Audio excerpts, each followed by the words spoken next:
सदा सुहागन रहने की कामना हर लड़की की होती है और इस कामना में माता पिता, भाई बहन और समाज के लोगों की शुभकामनाएं भी साथ रहती हैं। ये प्रयास लड़की की शादी के पहले से शुरू होकर शादी के बाद भी जीवन पर्यंत चलता है और इसी कड़ी में हमें जिसके द्वारा जो कुछ भी क्रिया बतलाई जाती है वो हम करते हैं ताकि लड़की की मांग का सिंदूर हमेशा चमकता रहे। ऐसी ही एक क्रिया है करवा चौथ का उपवास। इस उपवास को इसी नजरिए से व इस कामना से मनाया जाता है कि इससे पति दीर्घायु होता है। इस दिन की मान्यता कुछ इस कदर है कि यह त्योहार की तरह मनाया जाता है।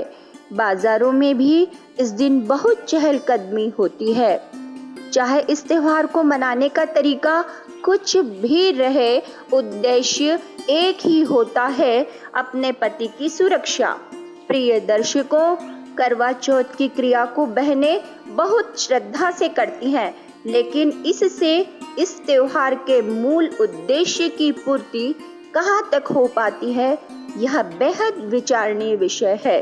कितनी ही बहनें इस क्रिया को करते करते काल के कहर का शिकार हो जाती हैं, वह विधवा का जीवन व्यतीत करती हैं। कितनी ही नवयुवतियां व्रत रखते हुए भी अपने पति को खो देती हैं। बावजूद इसके हम इस क्रिया को तोलने की ओर अग्रसर नहीं होते। प्रिय दर्शकों, हम इस त्योहार को किए जाने के पीछे के मूल भाव की बहुत कदर करते हैं, लेकिन उस उद्देश्य की पूर्ति के लिए किए जाने वाली क्रिया को तोलना भी बेहद जरूरी समझते हैं। परमात्मा ही सबके रक्षक हैं और उनके आदेश निर्देश अपने पवित्र सद्ग्रंथों में हैं कि किस तरह हम अपने को सुरक्षित रख सकते हैं। इन सद्ग्रंथों से हटकर यदि हम कोई क्रिया लोक वेद आधार से करते भी हैं तो ऐसा करना व्यर्थ है, क्योंकि पवित्र गीता जी में भी साफ आदेश है कि शास्त्र विरुद्ध मनमानी पूजा करना निष्फल है, त्याज्य है। करवा चौथ भी ऐसी ही क्रिया है, क्योंकि इस क्रिया का वर्णन किसी भी सद्ग्रंथ में नहीं है, न वेदों में, न पवित्र गीता जी में, व न ही उन महापुरुषों की वाणियों में जिनको परमात्मा मिले। तो फिर क्या इससे हमारा अपने पति की सुरक्षा की उम्मीद करना हमारी ज्ञानहीनता नहीं है? यदि हम वास्तव में अपने पति की रक्षा को महत्व देते हैं तो हमें अपने शिक्षा रूपी अस्त्र से इन क्रियाओं को सत्य ग्रंथों के प्रकाश में जांचना ही होगा व उस पूर्ण परमात्मा को पहचानना होगा जो सबके रक्षक हैं। संत रामपाल जी का यह प्रयास है कि हम अपने वास्तविक रक्षक को पहचाने व उस विधि को जाने जिससे हम सबकी रक्षा होगी व कोई बहन विधवा नहीं होगी। आइए जानते हैं करवा चौथ के संबंध में महापुरुषों की वाणी व हमारे वास्तविक रक्षक की अमर कथा संत रामपाल जी महाराज के मुख कमल से। तीर्थ व्रत करे जो प्राणी, तिनकी छूटत है नहीं खानी। ये 14 नौमी द्वादश व्रतम, जिनसे जम जोरा नहीं डरतम। कर एकादशी संजम सोई, करवा चौथ गदेरी होई। 8 साते करे कंदूरी, सो तो बने नीच गरसूरी।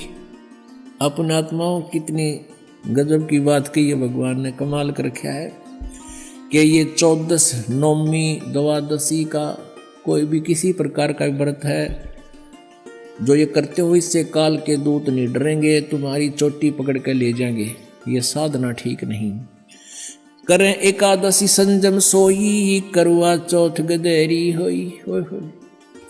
एकादशी का व्रत रखने वाले और करवा चौथ का व्रत रखने वाली बहन बेटियां कहते हैं ये अगले जन्म में गधी की योनि में जाएंगी। अब करवा चौथ क्या है बता। करवा चौथ एक बहन कहती है करवा चौथ इसलिए के पति की आयु लंबी हो। एक कह रही थी कि मैं उसी दिन करवा चौथ का व्रत रखी हुई थी और उसी दिन मेरे पति की मृत्यु होगी। इस करवा चौथ ने कति ढाल नहीं अड़ाई। और फिर सद्भक्ति ना करने से कहते हैं अगले जन्म में फिर पशु योनियों में जाऊंगी। आन धर्म जो मन बसे कोई करो नर नार, गरीबदास जिंदा कहे वो जासी यम द्वार। आन धर्म जो मन बसे, आन धर्म, धर्म मीन धार्मिक पूजाएं, एक परमेश्वर को छोड़कर जो और साधनाएं मन में बसाए बैठे हैं, चाहे कोई करो नर नार, स्त्री करो चाहे पुरुष करो। गरीबदास जी कह रहे हैं परमात्मा जिंदा रूप में धर्मदास जी को कह रहे हैं वो जागा काल के द्वार, यम द्वार, नरक में जाओगा। कहे जो करवा चौथ कहानी, तास गधेड़ी निश्चय जानी।